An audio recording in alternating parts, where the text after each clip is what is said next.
अस्सलाम वालेकुम। उम्मीद करता हूं कि आप सब खैरियत से होंगे। आज की वीडियो के अंदर हम लोग जो है फिजिक्स को डिस्कस कर लेंगे। कुछ दिनों के बाद आपका फिजिक्स का एग्जाम है, तो हम लोग ये बात देख लेंगे कि कैसे आप लोगों ने फिजिक्स के पेपर को अच्छे तरीके से सॉल्व करना है, कैसे आपने फिजिक्स के पेपर के अंदर एक्स्ट्रा मार्क्स लेने हैं और मैक्सिमम मार्क्स लेने की आप लोगों ने फिजिक्स के पेपर के अंदर कोशिश करनी है और आपकी सारी की सारी तैयारी इन दिनों के अंदर हो जाए और आप इसको रिवाइज कर लें। तो इससे मुताबिक मैं आपको कुछ पॉइंट्स बता दूंगा, कुछ टिप्स बता दूंगा और कुछ चीजों को हम लोग डिस्कस कर लेंगे। इसके अलावा अगर कुछ चीजें आप लोगों को समझ नहीं आती तो आप लोग मेरे से कमेंट्स के अंदर पूछ सकते हैं। अब आप लोगों को जैसा कि पता है कि फिजिक्स का जो पेपर है वो 3 पार्ट्स के अंदर डिस्ट्रीब्यूट होता है। सेक्शन ए जिसके अंदर एमसीक्यूज होते हैं, सेक्शन बी जिसके अंदर शॉर्ट क्वेश्चंस होते हैं और सेक्शन सी जिसके अंदर लॉन्ग क्वेश्चन आंसर्स होते हैं। अब हमें पता है कि सेक्शन जो ए है वो हमारा 12 मार्क्स का है, तो हमारी कोशिश हो कि हम लोग जो है मैक्सिमम मार्क्स इस पोर्शन के अंदर जो है लेने की कोशिश करें। तो इसको करने के लिए हम लोगों ने एक तो जो बुक के चैप्टर्स के एंड में जो समरी होती है उसको देख लेना है ताकि हमें बेसिक चीजों का पता हो। इसके अलावा हमें किसी भी चीज की डेफिनेशन आनी चाहिए, किसी भी टॉपिक को हमें थोड़ा बहुत उसकी नो हाउ होनी चाहिए।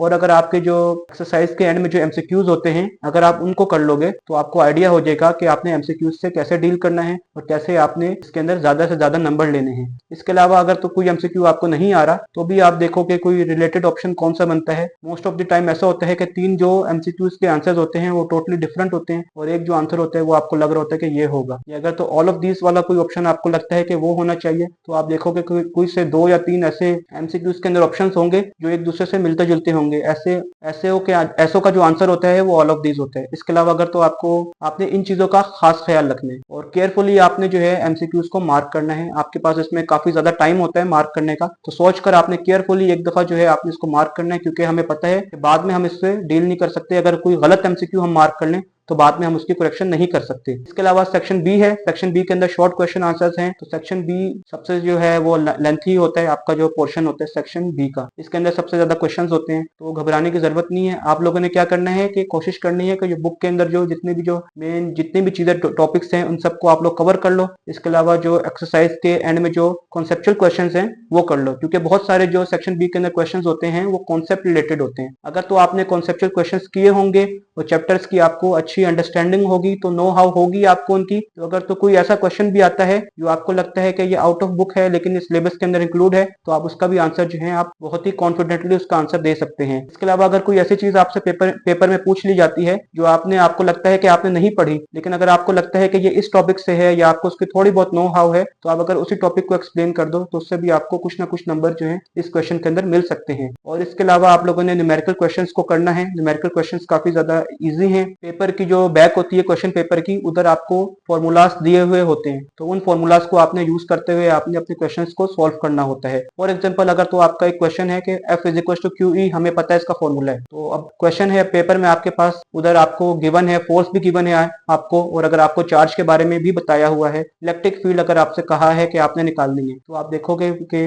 फॉर्मूला कौन सा मैच हो रहा है। फॉर्मूला आप मैच करोगे जिसमें फोर्स है, चार्ज है और इलेक्ट्रिक फील्ड की बात हो रही है, वो आप फॉर्मूला बस पुट करोगे, आप गिवन डेटा लिखोगे और आप वैल्यूज पुट करके आंसर निकाल लोगे। तो कोशिश करना कि गिवन लिख दो आप डेटा, जितने भी आपको चीजें पता है, और सॉल्यूशन की हेडिंग देके फिर आप क्वेश्चन करो। अगर इस सूरत में आपसे अगर गलती हो जाती है, आपका आंसर सही नहीं आता, तो एग्जामिनर आपके स्टेप्स को देखते हुए, आपके तरीके को, आपके प्रोसीजर को देखते हुए आपको मार्क्स दे देगा कुछ ना कुछ। वरना तो न्यूमेरिकल क्वेश्चंस काफी ज्यादा इजी है, बस आपने वैल्यूज पुट करनी है और आंसर्स आ जाएंगे। थोड़ा बहुत आपने समटाइम्स फॉर्मूला को आगे पीछे चेंज करना होता है। इज इक्वल टू के इस तरफ अगर कोई चीज ऐड हो रही है तो उधर जाके सब्ट्रैक्ट हो जाएगी, या अगर मल्टीप्लाई हो रही है तो दूसरी तरफ जाके डिवाइड हो जाएगी। तो आपने ये चीज देखनी है। और पेपर के अंदर जो है पहला क्वेश्चन फॉर एग्जांपल है आपके पास, तो आपको पता है कि हर क्वेश्चन के अंदर आपके पास चॉइस होती है और होती है, तो जो क्वेश्चन आपको ज्यादा अच्छा आता है, ज्यादा अच्छे तरीके से आपको लगता है कि आप उसको अटेम्प्ट कर सकते हो, तो आप उसको कर लो। अगर तो कोई क्वेश्चन ऐसा है जो आपको नहीं आ रहा तो आप उसके ऊपर स्टक ना हो जाओ, आप उसको छोड़ दो, आप पहले बाकी पेपर सॉल्व कर लो, बाद में आके आप उसको देख लो। क्योंकि पेपर के अंदर हम लोगों ने टाइम का खास ख्याल रखना है। कोशिश हमारी यही हो कि टाइमली हमारा विद इन द टाइम हमारा पेपर जो है वो खत्म हो जाए। इसके अलावा जो सेक्शन सी है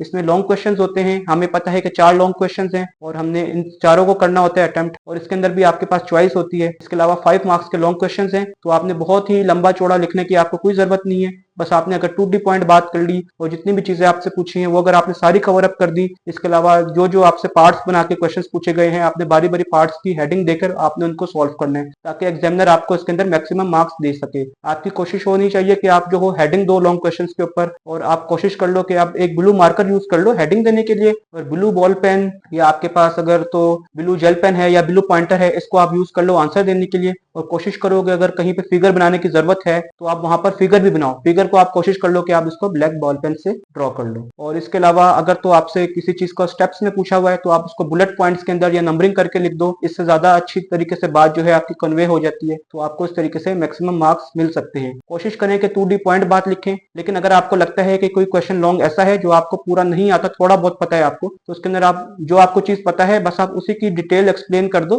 तो आपको कुछ ना कुछ जो है एक्स्ट्रा मार्क्स जो है एग्जामिनर आपको दे सके। इन सब चीजों की आपने कोशिश करनी है। इसके जरिए से आपका जो पेपर है इसमें आप मैक्सिमम मार्क्स ले सकते हो। अगर तो आपके 55 या 50 मार्क्स बनते थे आउट ऑफ 65, तो उसके जरिए से आप लोग अगर इन टिप्स के ऊपर अगर आप अमल करोगे तो अगर आपके 55 मार्क्स बनते थे तो आप 60 भी ले सकते हो। अगर आप 60 वाले बच्चे हो तो आप 63, 64 या आप पूरे मार्क्स भी आप इन स्टेप्स के जरिए से ले सकते हो। इसके अलावा हम लोग एक मॉडल पेपर को डिस्कस कर लेंगे, ताकि आपको पता चल जाए कि आपने सेक्शन ए, सेक्शन बी और सेक्शन सी आपने इन तीनों को किस तरीके से अटेम्प्ट करना है, टाइमली अटेम्प्ट करना है, नीटली अटेम्प्ट करना है और कॉन्फिडेंटली जो है आपने इसको अटेम्प्ट करना है, ताकि आपका पेपर भी टाइम के अंदर खत्म हो जाए और आपको मैक्सिमम मार्क्स भी मिल सके। तो अब हम लोग मॉडल पेपर को डिस्कस कर लेंगे। हम लोग federal board class 10th physics model question paper discuss करने जा रहे हैं। सेक्शन ए से हम लोग स्टार्ट करेंगे। इसके 3 सेक्शन हैं। सेक्शन ए जो कि 12 मार्क्स का है, और सेक्शन बी जो कि 33 मार्क्स का है, और सेक्शन सी जो कि 20 मार्क्स का है। तो सेक्शन ए के अंदर हम लोगों ने एमसीक्यूज के आंसर्स देने होते हैं, चूज द बेस्ट आंसर्स होते हैं, 4 ऑप्शंस होते हैं, उनमें से एक को हम लोगों ने करना है। और सेक्शन बी के अंदर हम लोगों ने शॉर्ट क्वेश्चंस को सॉल्व करना है। तो 2 क्वेश्चंस होते हैं, उसमें एक की चॉइस होती है, 2 में से हमने एक करना होता है। और सेक्शन सी के अंदर भी हम लोगों के पास लॉन्ग क्वेश्चंस होते हैं, 2 लॉन्ग क्वेश्चंस में से एक करना होता है एट अ टाइम। तो इस तरह से 4 लॉन्ग क्वेश्चंस होते हैं जो हम लोगों ने ये करने होते हैं। तो सेक्शन ए से हम लोग स्टार्ट करेंगे। तो इसका पहला क्वेश्चन है, when light waves pass from air to glass and undergo refraction which property does remain constant. इस क्वेश्चन में ये लोग पूछ रहे हैं कि जब लाइट वेव्स एयर से ग्लास में जाती है और रिफ्रैक्शन होती है तो कौन सी प्रॉपर्टी कांस्टेंट रहती है। एयर से ग्लास में जा रही यानी कि मीडियम चेंज हो रहा है, एक मीडियम से दूसरे मीडियम में जा रही है। तो ऑप्शंस हमें दिए हुए हैं, option A direction, option B speed, option C frequency, option D wavelength. तो इसका आंसर फ्रीक्वेंसी है, क्योंकि फ्रीक्वेंसी जो है सोर्स से डिटरमिन्ड होती है और चेंज नहीं होती जबकि लाइट जो है एंटर हो एक न्यू मीडियम के अंदर, तो फ्रीक्वेंसी चेंज नहीं होती। तो इसका आंसर होगा सी फ्रीक्वेंसी। अब हम लोग क्वेश्चन नंबर 2 की तरफ बढ़ते हैं। तो क्वेश्चन नंबर 2 है कि a student rubs a plastic rod with a cloth, the rod becomes positively charged, what has happened to the rod. एक स्टूडेंट ने प्लास्टिक रॉड को रब किया है क्लॉथ के साथ और रॉड के ऊपर आ गया charge. Student rubs a plastic rod with a cloth, the rod becomes positively charge, what has happened to the rod. एक स्टूडेंट ने प्लास्टिक रॉड को रब किया है क्लॉथ के साथ और जो रॉड के ऊपर जो चार्ज है वो पॉजिटिव आ गया। अब रॉड के साथ हुआ क्या है। ऑप्शन ए है it has gained electron, option B it has gained proton, option see it has lost proton, option D it has lost electron. तो जाहिर सी बात है कि जो चार्जेस होते हैं उसके अंदर पॉजिटिव और नेगेटिव कैसे होता है, इलेक्ट्रॉन का लॉस होने से और या इलेक्ट्रॉन के गेन करने से चार्ज या तो आइदर पॉजिटिव होता है या नेगेटिव होता है। तो इस केस के अंदर इलेक्ट्रॉन्स लॉस हुए, इसलिए इलेक्ट्रॉन्स के लॉस होने की वजह से जो रॉड है वो पॉजिटिवली चार्ज बन गया है। तो इसका जो ऑप्शन है करेक्ट वो है option D, it has lost electron. अब इसका थर्ड पार्ट है, which group of 2 logic gates has high output when both of their inputs are high. कौन से 2 लॉजिक गेट्स ऐसे हैं जिनका आउटपुट हाई हो जाता है, दोनों जो गेट्स हैं यानी कि जो दोनों गेट्स का जो इनपुट्स हैं वो हाई हो जाए, मतलब कि हाई का मतलब है कि यानी कि 1 हो जाए। तो हम लोगों को पता है कि हाई होने के लिए क्या ऑप्शंस है, पहले तो हम लोगों ने इस चीज को देखना है। तो जैसा कि हमें पता है कि इसके अंदर और गेट है और नैंड गेट इसका ऑप्शन है, मतलब कि अगर दोनों हाई हो जाते हैं दोनों, तो ये भी हाई हो जाएगा। Student rubs a plastic rod with a cloth, the rod becomes positively charge, what has happened to the rod. एक स्टूडेंट ने प्लास्टिक रॉड को रब किया है क्लॉथ के साथ और जो रॉड के ऊपर जो चार्ज है वो पॉजिटिव आ गया। अब रॉड के साथ हुआ क्या है? ऑप्शन ए है it has gained electron, option B it has gained proton, option see it has lost proton, option D it has lost electron. तो जाहिर सी बात है कि जो चार्जेस होते हैं उसके अंदर पॉजिटिव और नेगेटिव कैसे होता है? इलेक्ट्रॉन का लॉस होने से और या इलेक्ट्रॉन के गेन करने से चार्ज या तो आइदर पॉजिटिव होता है या नेगेटिव होता है। तो इस केस के अंदर इलेक्ट्रॉन्स लॉस हुए, इसलिए इलेक्ट्रॉन्स के लॉस होने की वजह से जो रॉड है वो पॉजिटिवली चार्ज बन गया है। तो इसका जो ऑप्शन है करेक्ट वो है option D, it has lost electron. अब इसका थर्ड पार्ट है which group of two logic gates has high output when both of their inputs are high. कौन से दो लॉजिक गेट्स ऐसे हैं जिनका आउटपुट हाई हो जाता है? दोनों जो गेट्स हैं यानी कि जो दोनों गेट्स का जो इनपुट्स हैं वो हाई हो जाए, मतलब कि हाई का मतलब है कि यानी कि 1 हो जाए। तो हम लोगों को पता है कि हाई होने के लिए क्या ऑप्शंस है, पहले तो हम लोगों ने इस चीज को देखना है। तो जैसा कि हमें पता है कि इसके अंदर और गेट है और नैंड गेट इसका ऑप्शन है, मतलब कि अगर दोनों हाई हो जाते हैं दोनों, तो ये भी हाई हो जाएगा। अब हमें गेट्स का पता है कि एंड और दोनों के अंदर जब इनपुट्स हाई होते हैं तो आउटपुट भी हाई होता है। फॉर एग्जाम्पल अगर हम एंड देख लेते हैं तो एंड के अंदर होता क्या है, दोनों इनपुट्स आपस में मल्टीप्लाई होते हैं 1.1। अगर दोनों ही हाई होंगे तो आउटपुट भी हमारे पास हाई होगा यानी कि 1। और में क्या होता है, दोनों ऐड अप होते हैं, दोनों इनपुट्स ऐड हो जाएंगे तो हमारे पास आंसर इसका जो है ये भी 1 + 1 का भी आंसर 1 ही होता है। दोनों हाई है तो आंसर हाई है। तो जो इसका ऑप्शन बनता है, ऑप्शन ये इसका बनता है एंड और, जो कि ऑप्शन है ए, एंड और, ये इसका ऑप्शन होगा। अब चौथे एमसीक्यू की तरफ बढ़ते हैं। A girl warms her hand by holding them near a fire using heat transfer principles, tell how the heat reaches her hands. तो पहला ऑप्शन है कंडक्शन, दूसरा है कंडक्शन एंड कन्वेक्शन, तीसरा रेडिएशन, चौथा है कन्वेक्शन एंड रेडिएशन। अब हमें पता है कि रेडिएशन में क्या होता है, हीट ट्रांसफर हो जाती है डायरेक्टली फ्रॉम द फायर, मतलब कि इसको किसी मीडियम की जरूरत नहीं होती रेडिएशन में। और कन्वेक्शन में क्या होता है, कन्वेक्शन होती है फ्लूइड्स के अंदर और इसका फॉर्मूला क्या होता है कि वार्म एयर जो होती है वो अपवर्ड की तरफ राइज करेगी। तो इस सिचुएशन के अंदर जो हमारा जो है फोर्थ ऑप्शन बनता है जो कि ऑप्शन डी है, कन्वेक्शन एंड रेडिएशन, क्योंकि इन दोनों प्रोसेसेस की मदद से जो है जो गर्ल है उसके जो हैंड है वो वार्म हो रहे हैं। तो इसमें ये दोनों इसके ऑप्शंस होंगे, कन्वेक्शन एंड रेडिएशन। अब फिफ्थ एमसीक्यू की तरफ बढ़ते हैं। Force on a current carrying conductor will be maximum if angle between rod and magnetic field is. तो ऑप्शंस हैं ए 90, बी 45, सी 0, डी 180। तो पहला ऑप्शन होगा 90 डिग्री का, क्योंकि हम लोगों ने पढ़ा है फॉर्मूला कि B I L sine theta होता है या I L B sine theta आप कह लें। तो हमें पता है कि साइन 90 के ऊपर जो है वो मैक्सिमम होता है, साइन 90 के ऊपर 1 होता है। तो इसका करेक्ट ऑप्शन बनता है 90, जो कि ऑप्शन ए है, 90 डिग्री। अब सिक्स्थ एमसीक्यू की तरफ बढ़ते हैं। A current of 1 ampere is drawn by a filament of bulb, number of electrons passing through a cross section of the filament in 16 seconds would be. तो इसके अंदर हम लोगों को इन लोगों ने करंट बताया है 1 एम्पियर और जो क्रॉस सेक्शन इन्होंने हमें दिया हुआ है वो इन्होंने हमें 16 दिया है। तो फॉर्मूला जो होता है हमारे पास वो होता है Q is equal to I T. अब formula Q is equal to I T होता है I की वैल्यू 1 है और T की वैल्यू 16 है, तो हम इन दोनों को मल्टीप्लाई कर देंगे तो हमारे पास आंसर आ जाएगा 16 और हम इसको डिवाइड करेंगे इलेक्ट्रॉन की वैल्यू 1.6 मल्टीप्लाई बाय 10 की पावर -19 के साथ। अब हमें पता है कि 10 की पावर -19 यहाँ पे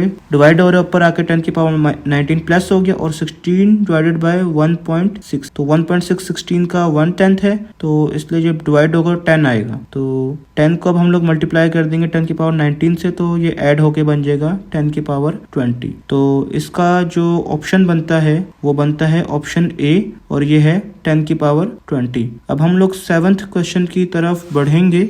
7th क्वेश्चन कहता है कि relation between coefficient of linear and volume expansion is A is equal to 3 beta, पहला ए ऑप्शन है, बी ऑप्शन है A is equal to beta by 3, C option है beta is equal to A by 3 और D option है beta is equal to A. तो हमें पता है कि beta is equal to 3 alpha होता है क्योंकि वॉल्यूमेट्रिक एक्सपेंशन 3 टाइम्स होती है लीनियर एक्सपेंशन की। तो अब हमें पता है कि यहाँ पर ये जो जो 3 है ये अल्फा के साथ मल्टीप्लाई हो रहा है। तो इस 3 को हम लोग जो है ये वाला 3 हम लोग इज इक्वल टू को इस तरफ लाके इसको डिवाइड कर देंगे। तो ये बन जाएगा बीटा बाय 3 ये बन जाएगा इज इक्वल टू अल्फा। तो ये चीज बन जाएगी, ये ऑप्शन बी है। अब हम लोग 8 पार्ट की तरफ चलते हैं। 8 एमसीक्यू है, which of the following has more ionisation power? A alpha, B beta, C gamma और डी न्यूट्रॉन्स। अब हमें पता है कि अल्फा बीटा गैमा में से सबसे बड़ा जो है अल्फा है और अल्फा के पार्टिकल्स जो हैं सबसे ज्यादा बड़े होते हैं, इसलिए जो आयोनाइजेशन पावर है वो भी इन सारों में सबसे ज्यादा अल्फा की होगी। तो इसका ऑप्शन है ए अल्फा पार्टिकल्स। तो ये हमारा ऑप्शन है। 9th एमसीक्यू है, which of the following characteristics of wave is independent of other? A speed, B frequency, C amplitude और डी वेवलेंथ। अब हमें पता है v is equal to f lambda होता है, तो स्पीड, फ्रीक्वेंसी, वेवलेंथ तो तीनों एक दूसरे के साथ डिपेंड करती हैं। सिर्फ इसमें एक ही वैल्यू है इंडिपेंडेंट, वो है एम्पलीट्यूड। सी ऑप्शन है एम्पलीट्यूड। अब हम लोग 10th एमसीक्यू की तरफ बढ़ते हैं। In a DC motor commutators are in motion, which of the following remains unaffected by their movement? A current, B direction of forces, C direction of torque, D position of commutators with carbon brushes. अब हमें पता है कि current भी affect होता है और position of commutators with carbon brushes ये भी अफेक्ट होते हैं। इसके अलावा टॉर्क भी चेंज होता है क्योंकि टर्निंग अफेक्ट है ना। सिर्फ इसमें जो चीज अनअफेक्टेड रह रही है वो है आई थिंक हाँ यही बनता है डायरेक्शन ऑफ फोर्सेस। तो डायरेक्शन ऑफ फोर्सेस अनअफेक्टेड है, तो इसका ऑप्शन हो जाएगा बी डायरेक्शन ऑफ फोर्सेस। अब चलते हैं 11th एमसीक्यू की तरफ। Sound travel faster in A plastic, B steel, C air और डी ऑयल। हमें पता है कि सॉलिड लिक्विड गैस में से सबसे ज्यादा फास्टेस्ट साउंड सॉलिड में ट्रेवल करती है। इसका ऑप्शन बनता है बी स्टील, क्योंकि स्टील ज्यादा रिजिड है प्लास्टिक से। ऑप्शन 12 है, what happens to an ordinary silicon diode when it is forward biased? A it conducts electricity,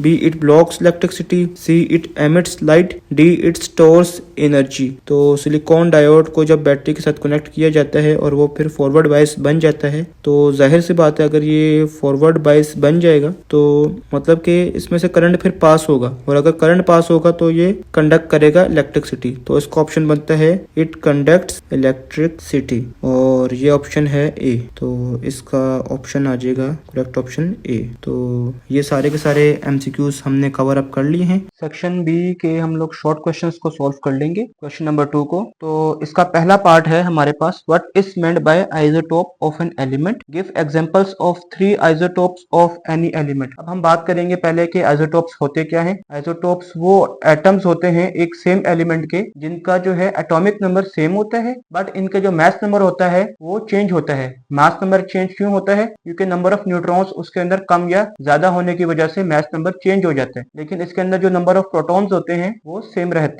रहते हैं। तो इसके हमारे पास बहुत सारी एग्जांपल्स थी, जैसे कि कार्बन के आइसोटोप्स होते हैं, इसके अलावा यूरेनियम के एटम के आइसोटोप्स होते हैं, हाइड्रोजन एटम के आइसोटोप्स होते हैं। तो अगर हम लोगों ने पेपर में इसको अटेम्प्ट करना है इस क्वेश्चन को, तो हम इसको इस तरीके से अटेम्प्ट करेंगे। पहले आइसोटोप्स की हम लोग डेफिनेशन लिख देंगे। Isotopes are atoms of the same element having same atomic number but different mass number. और फिर हम इसके एग्जांपल्स लिख देंगे। यहाँ पर क्वेश्चन में हमसे पूछा गया है कि एग्जांपल्स थे 3 आइसोटोप्स ऑफ एनी एलिमेंट, एक एलिमेंट के कोई से 3 आइसोटोप्स। तो हाइड्रोजन की एग्जांपल हमारे पास बेस्ट है। हाइड्रोजन के 3 आइसोटोप्स होते हैं, प्रोटियम, ड्यूट्रियम और ट्रिटियम। प्रोटियम के अंदर क्या होता है, इसका जो एटॉमिक नंबर होता है वो 1 होता है और इसका मास नंबर भी 1 होता है। ड्यूट्रियम में क्या होता है, एटॉमिक नंबर सेम होता है बट मास नंबर 2 हो जाता है। ट्रिटियम के अंदर मास नंबर 3 होता है। अच्छा, आपने याद रखना है, अगर क्वेश्चन एक शॉर्ट क्वेश्चन के अंदर इन लोगों ने अगर 3 पार्ट्स बनाए हुए हैं तो हर पार्ट जो होगा 1 मार्क्स का होगा, और अगर तो 2 क्वेश्चंस आपसे अगर पूछे गए हैं 2 पार्ट्स बनाकर तो 1.5 और 1.5 मार्क्स का एक क्वेश्चन होगा। तो अगर तो आप ये वाला क्वेश्चन कर रहे हैं तो आइसोटोप्स को एक्सप्लेन करने के 1.5 मार्क्स हैं और इसकी एग्जांपल देने के भी 1.5 मार्क्स आपको मिलेंगे। तो इस चीज का आपने ख्याल रखना है। या इसके अलावा समटाइम्स मेंशन होता है कि कौन सी चीज जो है वो कौन सी जो आपसे जो टॉपिक पूछा गया है उसकी एग्जांपल पूछ रहे हैं या डेफिनेशन पूछ रहे हैं, कोई भी चीज पूछ रहे हैं वो कितने मार्क्स की है मेंशन भी होता है। अगर नहीं मेंशन तो आपने उसको इस तरीके से ही अंडरस्टैंड करना है, और आपने कोई भी चीज छोड़नी छोड़नी नहीं है, जो जो पूछा है वो सारा का सारा लिखना है। आपने ऐसा नहीं करना कि आइसोटोप्स को ज्यादा एक्सप्लेन कर दिया बट इसकी एग्जांपल्स नहीं लिखी या एक या दो लिख दी, तो इसके मार्क्स हैं। एग्जांपल्स को पूरा लिखने के भी मार्क्स हैं और जो डेफिनेशन पूछी है ये भी प्रॉपर लिखने के मार्क्स हैं। ज्यादा लंबी चौड़ी एक्सप्लेनेशन लिखने की कोई आपको जरूरत नहीं है। सेकंड क्वेश्चन है इसका, define electric field, how is it expressed mathematically, is it a vector quantity. अच्छा, अब हम लोग ऐसा कर लेते हैं कि पहले सारी एक साइड को हम पहले पूरी एक साइड सॉल्व कर लेंगे और डिस्कस कर लेंगे। इसके बाद जो उसकी दूसरी साइड है यानी कि और वाले क्वेश्चंस हैं उनको फिर हम लोग इसके बाद डिस्कस कर लेंगे। तो जो क्वेश्चन नंबर 2 है इसमें पहला क्वेश्चन है डिफाइंड इलेक्ट्रिक फील्ड। उसके बाद क्या पूछा गया है कि इसको हम लोगों ने मैथमेटिकली कैसे एक्सप्रेस करना है और इसके अलावा क्या ये वेक्टर क्वांटिटी है, यस और नो। ये 3 सवाल इसमें पूछे गए हैं तो तीनों का एक एक मार्क्स होगा, 1 + 1 + 1। तो अगर हम इलेक्ट्रिक फील्ड की बात कर लें, इलेक्ट्रिक फील्ड क्या होती है, एक इलेक्ट्रिक चार्ज के अराउंड एक रीजन का होना जिसके अंदर से या तो कोई पॉजिटिव या नेगेटिव चार्ज गुजरे तो उसके ऊपर कोई ना कोई जो है इलेक्ट्रोस्टैटिक जो है वो इन्फ्लुएंस होती है। यानी कि अगर सेम चार्ज है तो वो रिपेल हो जाएगा और अगर डिफरेंट चार्जेस हैं तो आपस में एक दूसरे के साथ अट्रैक्ट हो जाएंगे। तो ये जो रीजन होते हैं एक चार्ज के इर्द, तो उसको जो होते हैं हम इलेक्ट्रिक फील्ड कहते हैं। तो इसकी डेफिनेशन ये है कि it is the force experienced per unit positive test charge at a point. यानी कि आप ऐसे भी कह सकते हो कि फोर्स ऑन अ चार्ज, यानी कि फोर्स ऑन अ चार्ज ये क्या कहलाता है, इलेक्ट्रिक फील्ड। अच्छा, अगर हम इसको मैथमेटिकली एक्सप्रेस करें तो इसका फॉर्मूला है E = F/Q, यानी कि electric field = force divided by charge. और पूछा गया है क्वेश्चन में क्या, is it a vector quantity, तो yes it is a vector quantity. ये वेक्टर क्वांटिटी क्यों है, क्योंकि इसके पास मैग्नीट्यूड भी है और डायरेक्शन भी है। क्योंकि इलेक्ट्रिक फील्ड का हम लोगों को पता होता है कि डायरेक्शन क्या है, किस डायरेक्शन में जो है ये जा रही है। और वेक्टर क्वांटिटी वही होती है जिसके अंदर मैग्नीट्यूड भी हो और डायरेक्शन भी हो। तो तीसरा क्वेश्चन हमसे पूछा गया है, how do longitudinal waves differ from transverse wave, give some real life examples of longitudinal and transverse wave. तो लॉन्गिट्यूडनल वेव्स कौन सी होती हैं, इसको हम लोगों ने चैप्टर के अंदर पढ़ा है कि जिसके अंदर बैक एंड फोर्थ मूवमेंट होती है पार्टिकल्स की, तो ये लॉन्गिट्यूडनल वेव्स होती हैं। जबकि ट्रांसवर्स वेव्स कौन सी होती हैं, ट्रांसवर्स वेव्स वो होती हैं जिसके अंदर अप एंड डाउन मूवमेंट होती है पार्टिकल्स की। तो लॉन्गिट्यूडनल के अंदर हम लोगों ने साउंड की एग्जांपल पढ़ी थी कि कैसे जो है साउंड के particles back and fourth move कर रहे होते हैं, उनके अंदर कंप्रेशंस और रिफ्लेक्शंस होती हैं। जबकि ट्रांसवर्स वाली एग्जांपल हम लोगों ने जो बुक में पढ़ी थी डिटेल में, वो रोप की एग्जांपल थी। कैसे हमने एक रोप को अप एंड डाउन मूव किया, अप एंड डाउन रोप की मूवमेंट की वजह से जो है क्रस्ट और ट्रफ बनती है। तो ये डिफरेंस करके लिख दिया इसको कि लॉन्गिट्यूडनल में क्या होता है, particles vibrate parallel to wave direction. इसके अलावा ट्रांसवर्स वेव का क्या है, पार्टिकल्स वाइब्रेट परपेंडिकुलर, यानी कि परपेंडिकुलर होता है। यानी कि अगर हमारे पास एक स्ट्रेट लाइन है तो ये जो पार्टिकल्स वाइब्रेट हो रहे हैं ये 90 डिग्री के एंगल पे अगर हम देखते हैं इसको तो परपेंडिकुलर बनता है, जबकि यहाँ पे जो होते हैं वो पैरेलल होते हैं। अच्छा, इसके अलावा क्या है, इसके अंदर कंप्रेशंस और रिफ्लेक्शंस बनती हैं, जबकि ट्रांसवर्स वेव के अंदर क्रस्ट और ट्रफ बनते हैं। कंप्रेशंस क्या होती हैं, वो पॉइंट जहां पर पार्टिकल्स एक दूसरे के करीब हो जाते हैं यानी कि कंप्रेस हो जाते हैं। और रिफ्लेक्शन क्या होता है, वो पॉइंट जहां पर पार्टिकल्स एक दूसरे से थोड़ा सा फार अपार्ट हो जाते हैं। तो क्रस्ट क्या होता है, हाईएस्ट पॉइंट जो होते हैं यानी कि पीक पॉइंट एक वेव के अंदर होते हैं। ट्रफ क्या होते हैं, लोवेस्ट पॉइंट यानी कि बॉटम के ऊपर जो होता है, बॉटम लेवल, वो ट्रफ होता है। इसके बेस्ट एग्जांपल हमारे पास साउंड वेव है, इसकी एग्जांपल वाटर वेव है। इसके अलावा आप वो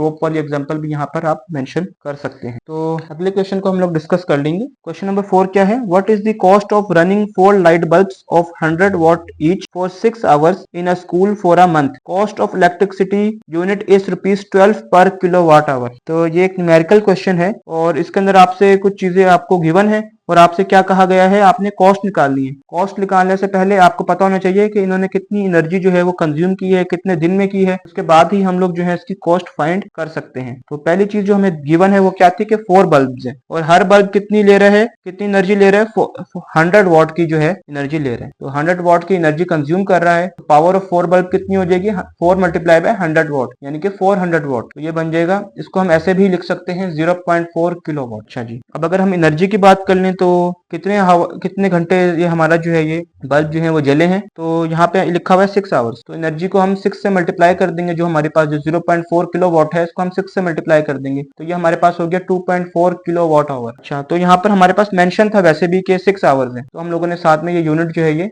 आवर्स का यूनिट जो है ये हम लोगों ने यूज किया है। इसके अलावा हम लोगों ने इसको खुद कन्वर्ट किया, मतलब कि 400 वॉट था, इसको हम लोगों ने 0.4 कर दिया क्योंकि हमें पता है कि किलो 10⁻³ हो। तो अगर आप कन्वर्जन कर रहे हो तो आपने साथ में यूनिट्स को भी मेंशन मेंशन करना है, तभी आपको पूरे मार्क्स मिलेंगे। अदरवाइज चांस होता है कि आपका 0.5 मार्क्स जो है इसके अंदर डिडक्ट हो सकते हैं। अब 2.4 किलोवाट आवर है। इसके बाद अगर तो यहाँ पे क्वेश्चन में आपको गिवन था कि ये जो है पूरे मंथ के लिए चलते हैं। अगर हम एवरेज ले लें एक मंथ की, तो एवरेज एक मंथ के अंदर 30 डेज होते हैं। तो 2.4 को मैं 30 से मल्टीप्लाई कर दूंगा, ये 72 किलोवाट आवर बन जाएगा। अच्छा, अब जो हमारे पास यूनिट इलेक्ट्रिसिटी की जो हमारे पास यूनिट था वो कितना था, 12 रुपीज पर यूनिट था। तो 72 किलोवाट आवर्स को हम 12 से मल्टीप्लाई कर देंगे, तो 72 इंटू 12 जो है ये 864 बन जाएगा। ये हमारे पास फाइनल आंसर आ जाएगा। अब क्वेश्चन नंबर 5 है, with the help of example show that Lenz's law follow conservation of energy. पहले हम लेंज़ेस लॉ की बात कर लेते हैं कि लेंज़ेस लॉ होते क्या है। लेंज़ेस लॉ में क्या होता है कि आपका जो लेंज़ेस लॉ क्या कहता है कि जो करंट जो प्रोड्यूस हो रहा है या इंड्यूस हो, यानी कि जो करंट इंड्यूस हो रहा है वो हमेशा क्या होगा, उसका डायरेक्शन हमेशा अपोजिट होगा, यानी कि वो अपोज करेगा हमेशा। तो यही हम लोगों ने पढ़ा है कि law of conservation of energy में भी ऐसी होता है कि एनर्जी जो है वो कंजर्व होती है। तो लेंज़ेस लॉ की डेफिनेशन क्या है, the induce current always opposes the change that produces it, यानी कि जो भी चेंज आ रहा है हमेशा उसको क्या करेगा, अपोज करेगा। तो आप देखेंगे बुक के अंदर जो उसकी डायग्राम बनी हुई है उसके अंदर भी जो ऊपर एमीटर लगा हुआ है उसकी जो डायरेक्शन है आप देख सकते हैं कि वो भी डायरेक्शन भी अपोजिट होती है, यानी कि ये बता रहा होता है कि ये अपोज कर रहा है इंड्यूस करंट जो है। तो हम लोगों से कहा गया है कि हमने जो है इसकी हम लोगों ने ये बताना है कि show that Lenz's law follow conservation of energy. तो इसकी एक्सप्लेनेशन यहाँ पे ये लिख दी है कि एक मैग्नेट जब अप्रोच करेगा एक कॉइल को तो उसके अंदर इंड्यूस करंट जो होगा वो प्रोड्यूस करेगा, और वो उसकी जो मैग्नेटिक फील्ड होगी, इंड्यूस करंट जो प्रोड्यूस करेगा मैग्नेटिक फील्ड, वो क्या होगी, मोशन को अपोज करेगी। तो जो वर्क है must be done against this opposition, जो आपका जो भी काम होगा वो इसके अपोजिट होगा। तो ये चीज जो है प्रूफ करती है कंजर्वेशन ऑफ एनर्जी को। तो क्वेश्चन नंबर 6 है हमारे पास, elaborate the difference between alternating current and direct current by using current time graph. अच्छा, तो अल्टरनेटिंग करंट और डायरेक्ट करंट की पहले बात कर लेते हैं। अल्टरनेटिंग करंट कौन सा होता है, अल्टरनेटिंग करंट वो होता है जो कि घरों के अंदर हमारे पास आ रहा होता है, इसके अंदर हमारे पास फेज मौजूद होता है, तो इसका जो वोल्टेज होता है वो फ्लक्चुएट करता है, यानी कि वोल्टेज जो है अप एंड डाउन होता है, कभी कम होता है कभी ज्यादा होता है। जबकि डायरेक्ट करंट कौन सा होता है, जो कि बैटरी से आ रहा होता है और ये फिक्स करंट होता है, मतलब कि अगर 5 वोल्ट की बैटरी है तो 5 वोल्ट का ही करंट हमारे पास मौजूद होगा। तो क्वेश्चन हमारे पास है कि हमने डिफरेंस इनके बताने और टाइम ग्राफ भी हम लोगों ने ड्रॉ करना है। तो ग्राफ भी आपने लाजमी ड्रॉ करना है, उसके भी मार्क्स हैं। तो अल्टरनेटिंग करंट में क्या होते हैं, डायरेक्शन चेंज होता है पीरियोडिकली, जबकि डायरेक्ट करंट में it flows in one direction. इसके अलावा अल्टरनेटिंग करंट के अंदर फ्रीक्वेंसी मौजूद होती है, जबकि डायरेक्ट करंट में कोई फ्रीक्वेंसी नहीं होती। एग्जाम्पल में है हाउस होल्ड सप्लाई और यहाँ एग्जाम्पल में है बैटरी। इसके अलावा अगर हम इसके ग्राफ को देख लें तो डायरेक्ट करंट का जो ग्राफ है वो स्ट्रेट लाइन होता है, मतलब कि इसमें कुछ कम या ज्यादा नहीं होता, बस ये फिक्स करंट आ रहा होता है, ये डायरेक्ट करंट है। जबकि हम अल्टरनेटिंग करंट को देख सकते हैं कि ये विद रिस्पेक्ट टू टाइम जो होता है, मतलब कि इसके अंदर फ्लक्चुएशन आ रही होती है, कभी ये पीक पर जाएगा कभी ये जो है लोवेस्ट पॉइंट पे चला जाएगा, मतलब कि प्लस माइनस जो होता है करंट और होता है अल्टरनेटिंग करंट के अंदर। अब इसके बाद हमारे पास क्वेश्चन नंबर 7 है, what is an echo, calculate the minimum distance between source and obstacle to hear echo in air. और इसके अलावा इन लोगों ने यहाँ पर हमें स्पीड ऑफ साउंड जो है एयर के अंदर इन्होंने हमें वो मेंशन कर दी है कि वो 340 मीटर पर सेकंड है। अच्छा जी, तो इको की बात कर लेते हैं। इको क्या होता है, जो आवाज हमें वापस सुनाई देती है। मिसाल के तौर पर अगर हम किसी खाली घर में जाते हैं या किसी ऐसी जगह पर जाते हैं जो कि सुनसान है, और अगर हम वहां पर कोई भी हम लफ्ज बोलते हैं या कोई भी किसी का भी नाम लेते हैं तो वापस जो है हमें आवाज अपनी सुनाई देती है। ये चीज जो होती है ये एको। अगर तो खाली रूम होगा तो उसकी बेस्ट एग्जांपल है एको की, कि आप जो हो जब बोलोगे जो भी बोलोगे आपको अपनी ही आवाज जो है वो वापस सुनाई देती है। एको क्या होती है, repetition of sound due to reflection from a surface. तो ये एको की डेफिनेशन होगी। अच्छा, और इसका एक मखसूस टाइम है, time to reflect back sound कितना है, 0.1 सेकंड। इसके अंदर अंदर जो होती है हमें जो है आवाज जो होती है सुनाई देती है। फॉर्मूला क्या होगा, distance is equal to speed multiply by time divided by 2। इसको हम डिवाइडेड बाय 2 क्यों कर रहे हैं, क्योंकि आवाज का एक दफा जाना और उसका फिर वापस आना ये 2 दफा हो जाएगा, इसलिए हम इसको 2 करेंगे। Speed of sound for example अगर उसका डिस्टेंस अगर हम 1 मानते हैं, मिसाल के तौर पे हमारे पास से वापस दीवार की तरफ जाती है, ये डिस्टेंस हो गया। अब दीवार से वापस भी तो हमारी तरफ आ रही है ना, तो मतलब कि डबल हो गया डिस्टेंस, तो इसको हम लोग इसलिए 2 से डिवाइड कर देंगे, तो v into T divided by 2। अब जो स्पीड थी तो ये तो हमें गिवन थी, स्पीड 340 थी, जबकि टाइम कितना लगता है, टाइम लगता है 0.1 सेकंड, और 2 से हम इसको डिवाइड कर देंगे तो टोटल हमारे पास डिस्टेंस कितना आ जाएगा, 17 मीटर। ये हमारे पास टोटल डिस्टेंस आ जाएगा। क्वेश्चन नंबर 8 की तरफ बढ़ते हैं। What is electromagnetic spectrum give its order based on frequency of radiation. तो ये हमारे पास क्वेश्चन है। तो पहले बात कर लेते हैं कि इलेक्ट्रोमैग्नेटिक स्पेक्ट्रम होता क्या है। इसके अंदर हमारे पास जितनी भी जो वेव्स होती हैं उनकी अरेंजमेंट हुई होती है इलेक्ट्रोमैग्नेटिक स्पेक्ट्रम के अंदर। फॉर एग्जांपल इस तरीके से हमारे पास कोई स्केल स्केल होता है उसके अंदर हमारे पास सारी चीजें मौजूद होती हैं कि पहले 1 है, पहले 2 है, फिर 3 है, फिर 4 है, फिर 5 है, इस तरह से चीज है। इसी तरीके से जो इलेक्ट्रोमैग्नेटिक स्पेक्ट्रम होता है इसके अंदर सारी की सारी वेव्स को अरेंज किया हुआ है उनकी फ्रीक्वेंसीज के हिसाब से और उनकी वेवलेंथ के हिसाब से। तो इन लोगों ने क्या किया है कि मतलब कि अगर हम बड़े से छोटे की तरफ जाएं या छोटे से बड़े की तरफ जाएं उसके हिसाब से हम इसको देख सकते हैं। पहले रेडियो वेव्स होती हैं, फिर माइक्रोवेव्स होती हैं, फिर इंफ्रारेड रेज होती हैं,